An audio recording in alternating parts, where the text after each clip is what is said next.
Today's Bible reading is taken from second book of Samuel chapter 7 verses 1 to 5, verse 8 to 12, verse 14 and 16. Second reading, St. Paul's letter to Romans chapter 16 verses 25 to 27, and today's Gospel according to Luke chapter 1 verses 26 to 38. Second book of Samuel chapter 7 verses 1 to 5, verse 8, 12, 14 and 16. King David was settled in his palace, and the Lord kept him safe from all his enemies.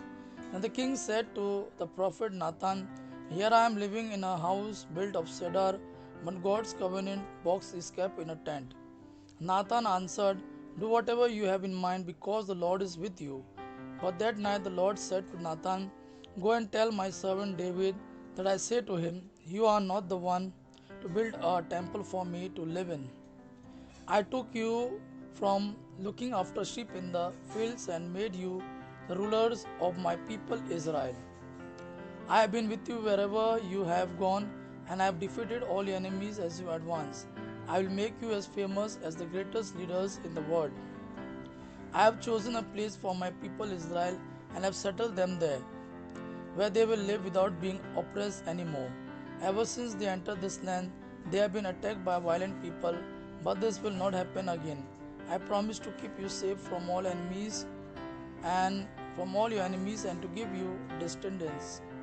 I promise to keep you safe from all your enemies and to give you descendants. When you die and are buried with your ancestors, I will make of your sons king and will keep his kingdom strong. I will be his father and he will be my son. You will always have descendants, and I will make your kingdom last forever. Your dynasty will never end.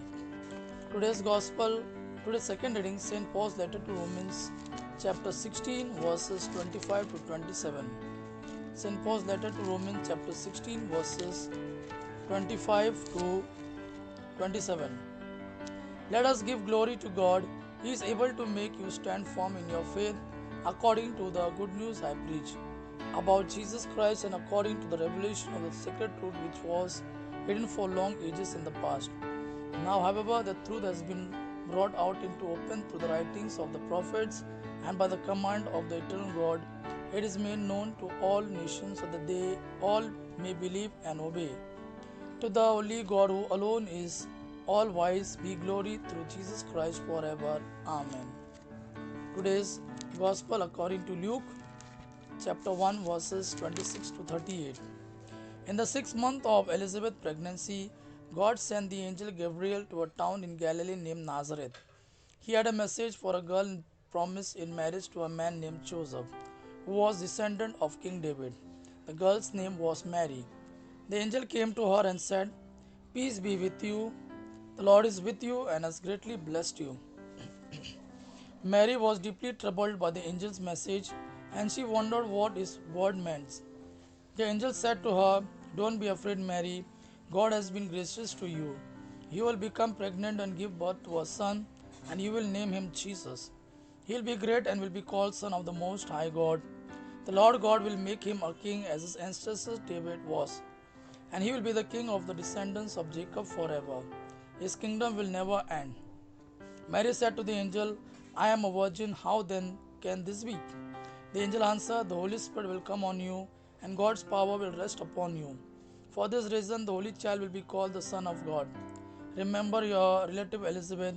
It is said that she cannot have children, but she herself is now 6 months pregnant, even though she is very old. For there is nothing that God cannot do." "I am the Lord's servant," said Mary. "May it happen to me as you have said." And the angel left her. Gospel of our Lord Jesus Christ. Praise the Lord Jesus Christ. May God our Father and His Son Jesus fill you with His mercy, peace and love. Amen.